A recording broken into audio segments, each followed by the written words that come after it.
Yes. Malalaman natin dito sa isang tao na to na born in Tondo, Manila, he graduated at Notre Dame Elementary and at the Colegio de San Juan de Letran High School. He later became an international exchange student to the United States and attended Oakland High School in Murfreesboro, Tennessee. He attended the Grand University in the southern Atlanta, Georgia, and took liberal arts. He completed his pre-med course in Bachelor of Science in Nursing at the SARH Medical Center and pursued his doctorate degree in naturopathic medicine in Southern Indiana, USA. Yes, and he took his clinical exposure at the University College of London Hospitals and Oxford University in UK, England. He became one of the technical working committees for an IRR of Naturopathy of Philippines Institute for Traditional and Alternative Healthcare, or PITA, at the Department of Health. He became a consultant of San Lazaro Hospital, Department of Family and Community Medicine, under the groundbreaking program of Hospitals and Center for Wellness Program. He is a former president of the Philippine Chamber of Commerce and Industry Manila, the incumbent president of the Manuki Quality and Fire Brigade Incorporated, area president of the Philippine Red Cross Manila, the medical director and co-founder of the Jilcog Institute, and an active Christian missionary doctor of the Barrio and a soul winner for Christ. Sino nga ba ito? All rise as we welcome the president and the founder of Panmed, Dr. Arthur Lee Dulce!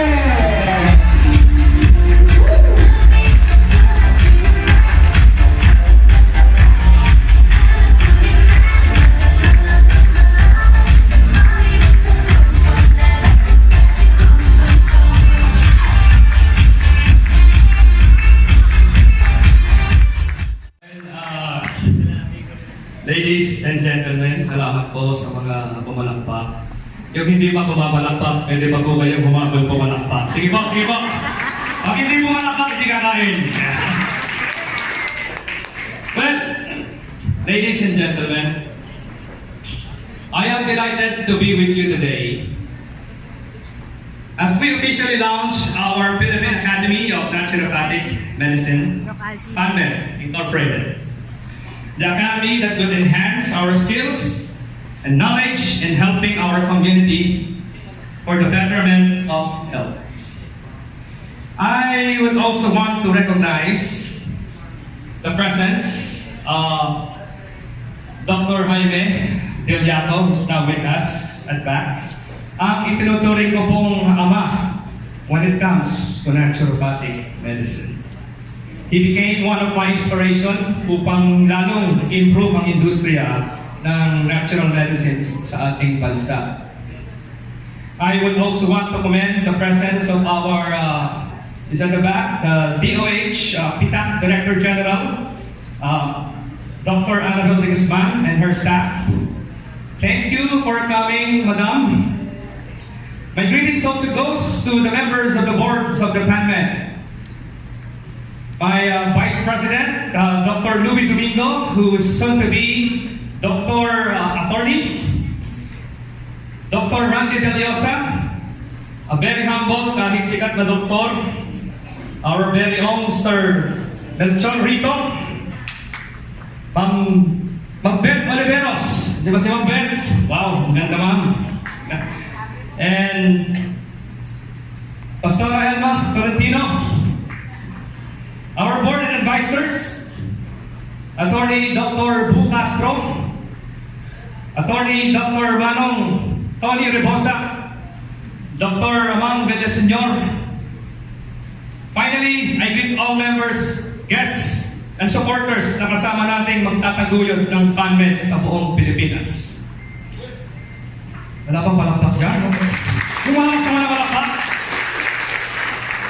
Ladies and gentlemen, today, we are launching this academy to continue improving our craft.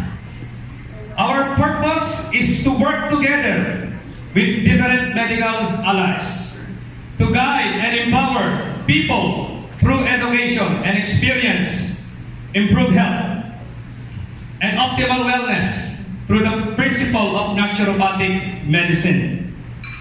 Ang akin pong samahan ay growth-oriented.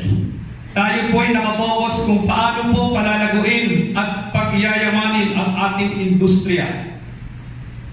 Hindi po tayo humihinto sa pagsasaliksik ng iba't ibang kaparaanan upang maisakatuparan ang ating layunin. We believe persistence, perseverance, and continuous improvement are ingredients for forming success. Kaya kung asahan nyo ng yearly tayong magkakaroon ng convention or Panmed.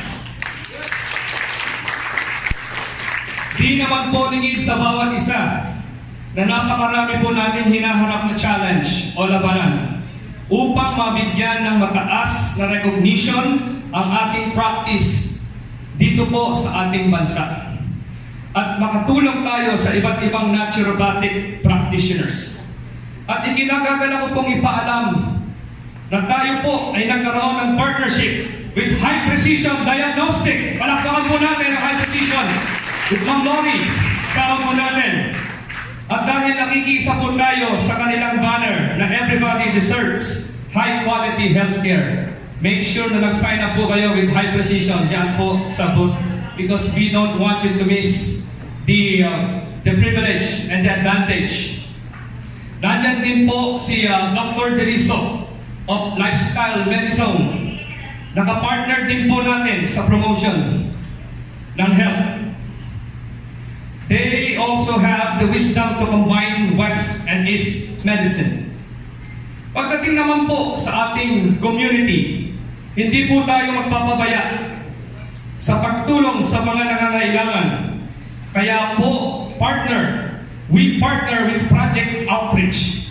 And by the way, ang gugulat po kayo sa mga may bibigyan po ng mga membership ID or Category 1, which is the physicians, Category 2 for naturopaths, Category 3 for health allied. Bakit po nandun yung logo ng Project Outreach? Project Outreach is our vessel for our community and development for wellness. I would like to recognize their presence with Miss Myra, our humanitarian arm, to share the love and care for our community.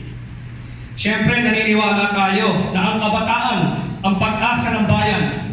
Kaya naman, we invest for the next generation. I would like to recognize, could you please stand, Miss Camille Tagonicar? I would like for you to recognize who helped us to reach out for different campuses. Kung may nagnanais pong makiisa, kindly approach her because she's our partner when it comes to changing the world of our youth. Dahil naniniwala tayo ang kabataan ang pag-asa ng bayan. She is the missionary for different campuses at the University Belt. Dear guests, may I invite you all to empower all people. At palawagin pa natin ang members ng ating academy. I know po, perfection is not attainable. But if we chase perfection, we can touch excellence. Di po ko nangangako, but as the founder and president of this academy, I will do my best to become the best leader only by the grace of God. Magandang gabi po and enjoy the rest of the night. Salamat po.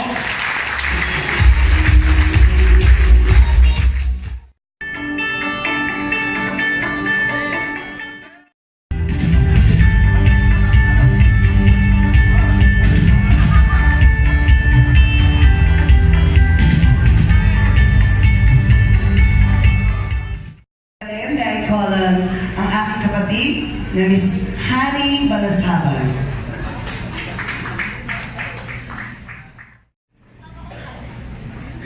I think you have a copy at the back of your program. So if you mind, can you see it and just join me singing the Panmed anthem? This is all for the glory of God.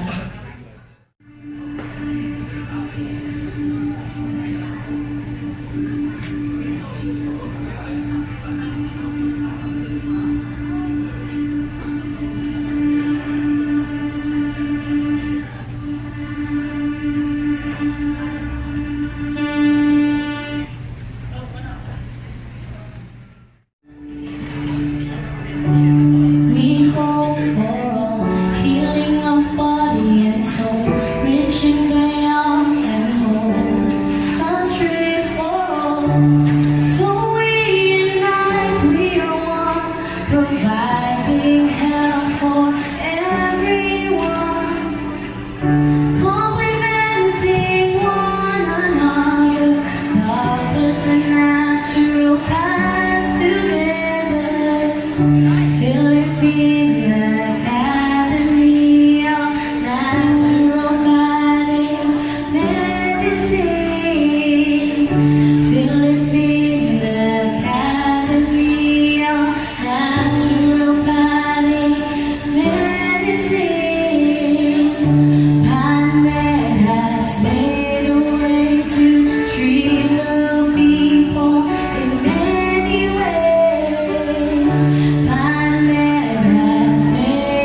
And yung wine po, syempre, maraming kahulugan. Yung isang kahulugan ron ay celebration dahil malaking event naman ito. So magse-celebrate tayo by toasting the wine. And also, ang wine ay simbolo rin ng mirakulo. Diba? Sa Bible, Jesus transformed the water into wine. So, let's lift our wine glasses. Do you have your wine glasses? If you don't have wine, then you can lift your water or Okay lang po, kuna ko kayo ng juice. video. Wala pa kaming wine. Waiting for the wine. And then let's raise it up. And by raising the wine, we are offering glory to God for Panmed. Okay, so let's support Panmed. Congratulations, Dr. Art, and to everybody. And let's offer Panmed to God. In Jesus' name we pray. Amen. Thank you. Let's sit.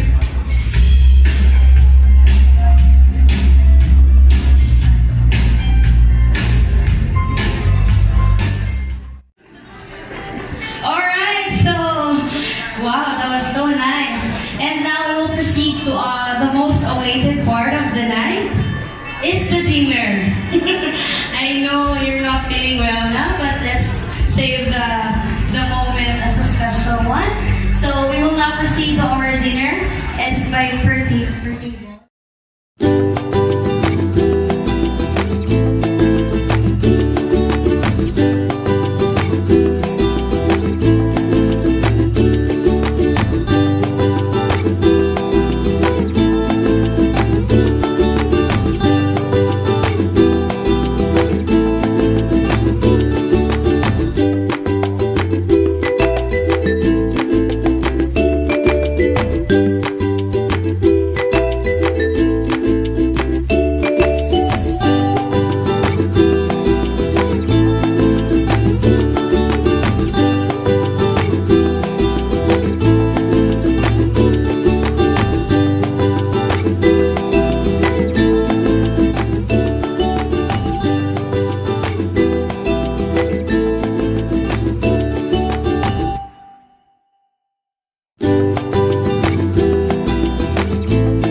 Memorial Regional Hospital, also in the Western Visayas Medical Center, and now she is the Director General of Philippine Institute for Traditional and Alternative Healthcare. Without further ado, ladies and gentlemen, let us all rise as we welcome Dr. Annabel de Guzman.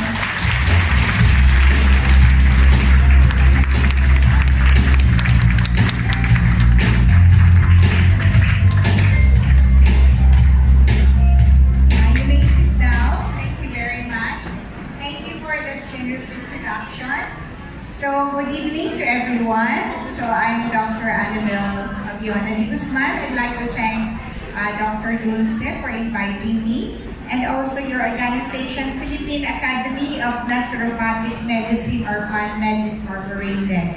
So, as I start my talk this evening, I'd like to introduce PTAC to you. Sino sa inyo dito nakakaalam kung ano yung PTAC? Ako, napaka-konti pala. So that's right, I have to start with an introduction about what PTAC is, okay? So, traditional medicine in the Philippines was started in 1992 under the leadership of then Secretary of Health Juan Clavier. So, sino sa inyo nakakalam kung sino si Dr. Juan Clavier? Okay, yan. At least alam niyo lahat. Let's do it, di ba? And yung kanyang advocacy, hospitals as centers of wellness, not centers of illness. So he authored a bill, the Traditional and Alternative Medicine Act. And this bill focused on promoting traditional medicine in the country. Okay? So as a result of that bill, next, we created that bill, Traditional Alternative Medicine Act of 1997, created PTAC. So what is PTAC? PTAC stands for Philippine Institute of Traditional and Alternative Healthcare. So it is a government-owned and controlled corporation that is attached to the Department of Health. And it was created with RA number 8423, or the Traditional and Alternative Medicine Act of 1997. Next. So it was primarily envisioned to help the Filipino people by providing another option to healthcare. So we are all familiar with Western medicine. Well, PTAC hopes to promote traditional, alternative, and complementary healthcare, and to integrate this into the national healthcare service of the Philippines. Yes. So what are the major programs of PTAC? So the major programs of PTAC are number 1, research and development. We give funding for researches. And then advocacy and training.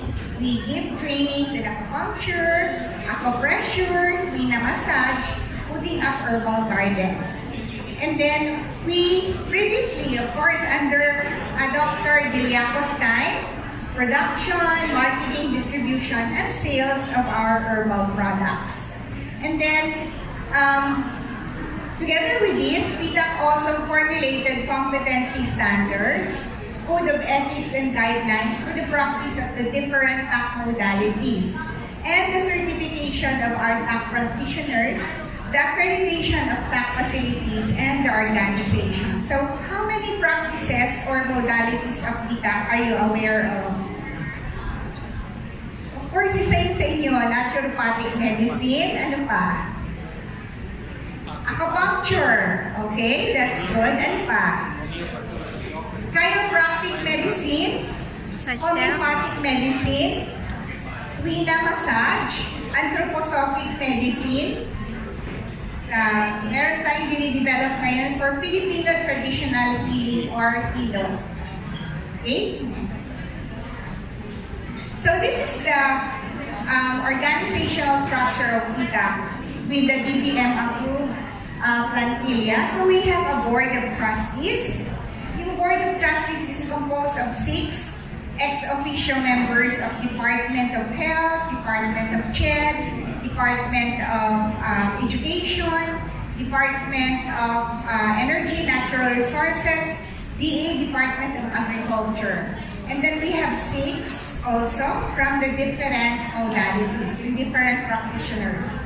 Okay, and then we have Office of the Director General, that's yours truly. We have the support services, and then we have the different developmental management, standards and accreditation, research, advocacy, and we have the different herbal processing plants. Next. On September 2012, PTAC was reclassified as a research and development institute. Why? Because the government did not want traditional alternative medicine to be defined as quote-unquote quack-quack. Why? Research and development will make PTAC evidence-based and scientific. Okay? Next. So the vision of PTAC as a research institute is to promote people's health through traditional and alternative healthcare, to lead in research and development, promotion, advocacy, and development of standards, and the trust are to set standards, to conduct, coordinate, and manage research, and to manage knowledge and information. Okay, next. So these are the three major final outputs. We are a GOCC, but DBM supports the funding for PTAC. So every year, PTAC gives us the General Appropriations Act funding for research and development. This comprises 60% of the budget that the government gives to PTAC. Then technical advisory services. Then regulation of traditional and alternative practice. Okay, next. So the trusts are also coordinated with the three major final outputs. Okay, next. So this is the people in the central office of PTAC. So there are around 30 in the central office. And next, I will show you that we have also regional offices, our herbal processing plants. Okay, next. So this is our strategic map for research from 2017 to 2021. Next. So as the Director General, this is what I do. I am responsible for the General Unit Operations and Management of PTAC. I preserve and enhance the image of the Institute, and I enforce policies, decisions, orders, regulations as approved by the Board of Trustees. Okay, next. So we have an admin division. We also have a finance division. Next. We also have a planning division. And it's a very good thing that the planning division helped us in achieving ISO certification. So as of yesterday, PTAC achieved ISO 9001-2015 certification. Yes, thank you very much. So that was yesterday, and we had no major or minor non-conformities. 100% po yung PTAC professionals na po tayo ngayon. Next. Thank you. So one of the big divisions of PTAC is the research and development. So PTAC is in charge with the direction and supervision. We have policies, guidelines on research, and we provide consultative and technical assistance. Okay, next. So these are the major research projects that PTAC funds. We fund conservation and protection of natural and cultural heritage of Philippine traditional medicine.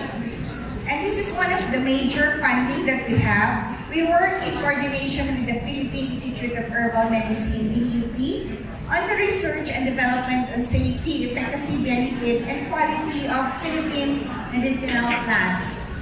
Then we also do clinical research on safety and efficacy of TNCM modalities. Like just lately, during our last board meeting, we approved 10 million for the use of a certain form of dance in order to improve the lifestyle and well-being of our elderly patients. Then we also do studies on information management, developing policy standards and guidelines for our modalities, and on education and training. Okay, next. Then we have the standards and accreditation division. So they develop the competency standards. So if you're a naturopathic practitioner, this division develops the standards for the practice of naturopathy in collaboration with individuals, institutes, and residencies as a prerequisite for accreditation. So we also formulate the code of ethics for, like in your specialty, for naturopathic medicine. Then we developed and established the accreditation system for practitioners of not only naturopathy but all the other modalities. Acupuncture, homeopathic medicine, and the rest. Okay, next.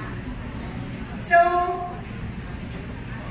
we with the Standards and Accreditation Division, we do national certification of the practitioners. We also accredit your clinics, your training centers, your schools, and your organizations. So we give up certification and we do monitoring and we do accreditation. Okay, next.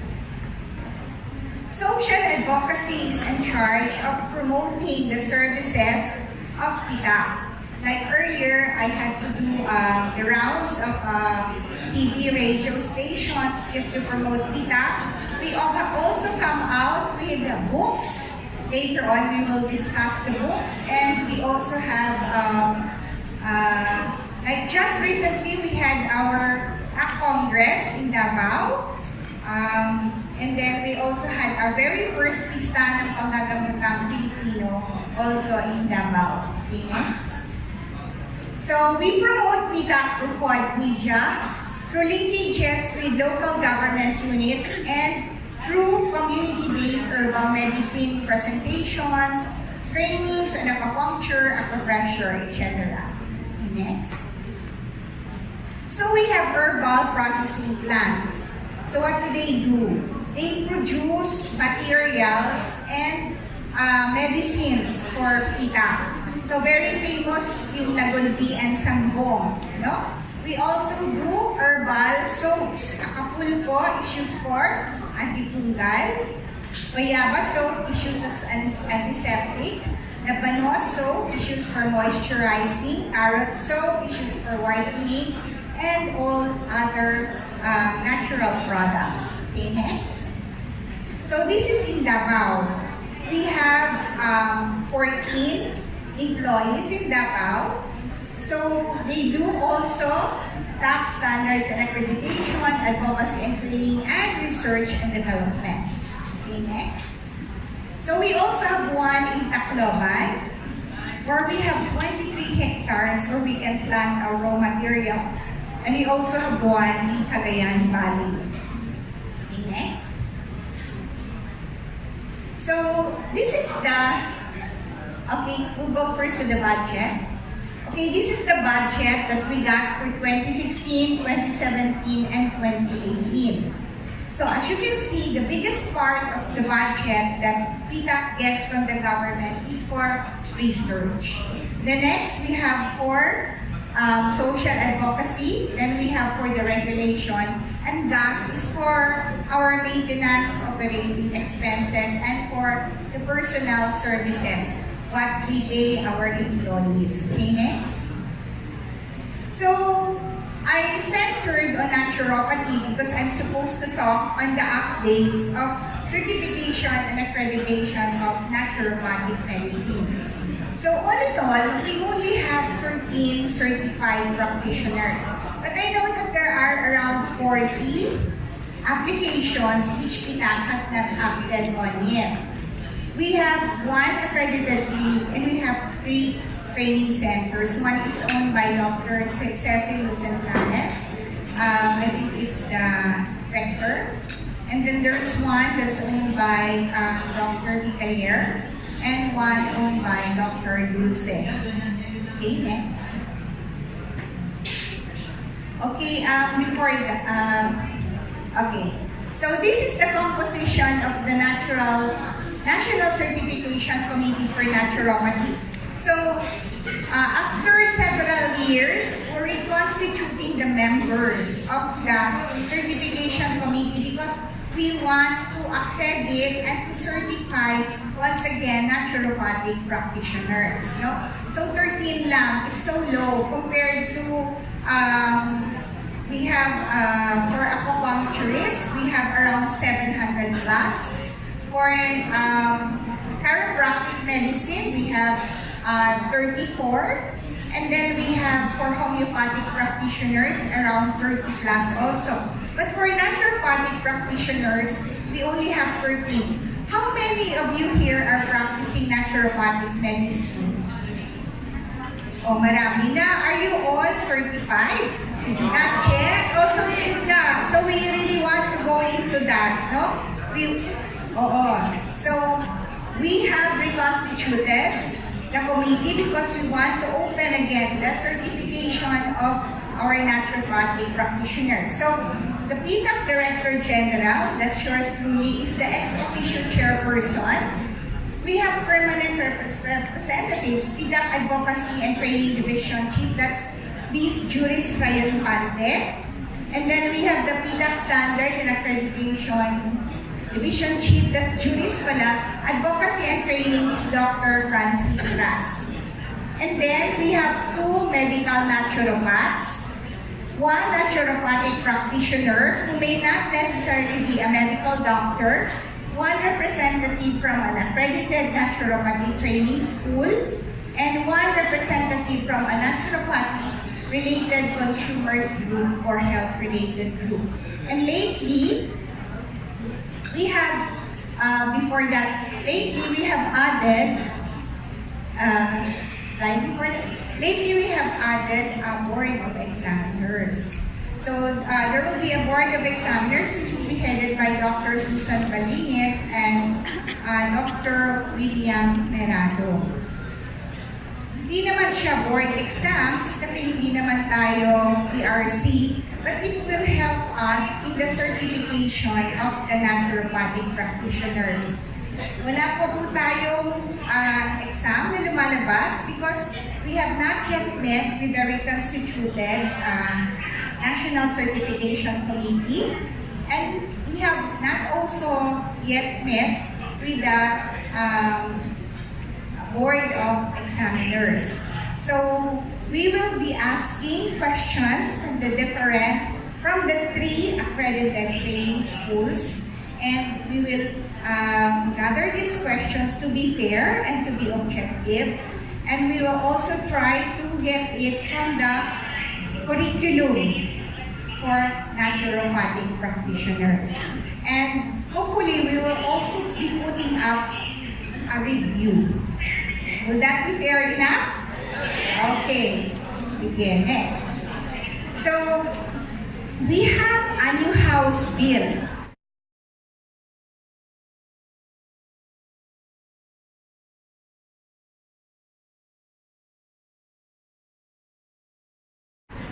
This new House bill is House Bill 7950. I would like to ask your cooperation and support for this because the Traditional and Alternative Medicine Act does not give regulatory function over products and services to PTAC. So this is the amended TAMA law.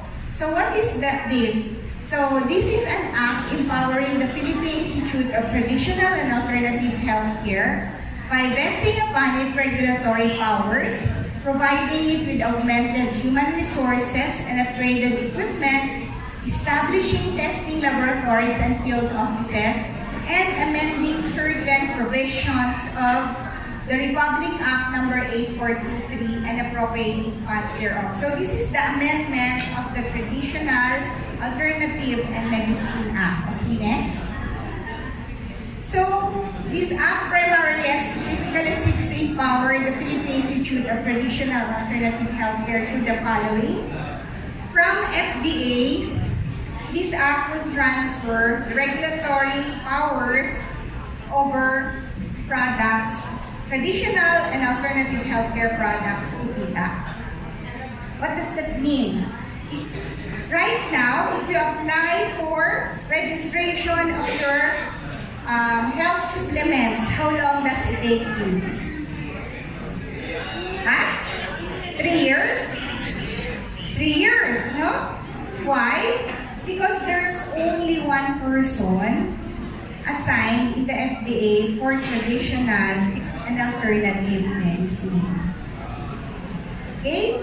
And they do not have their own laboratory for testing of traditional alternative healthcare. They only accredit the laboratories. So for quality control, it will take them very, very long. But in the new bill, it will transfer this power to PITAC.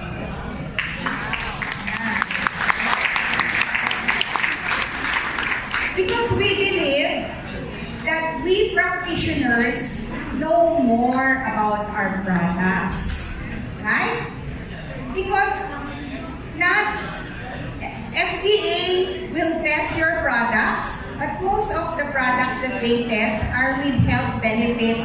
Most of them are synthetic products. We believe that natural products should be given over to PITAC to regulate and to promote. Okay? So please help us support this bill. And then it will also enhance and strengthen PITAC's administrative and technical capacity through the augmentation of its human resources, upgrade equipment, and establish testing laboratories and field offices. Because we believe that a better option for healthcare to the Filipinos is traditional, alternative, complementary healthcare. Okay? Thank you very much. Okay, next. Because as the Bible says, Matthew 25:14, truly as I say to you, Jesus said, inasmuch as you have done this, our care for the Filipino people, Jesus said, you have also done it unto me. Thank you very much and good evening.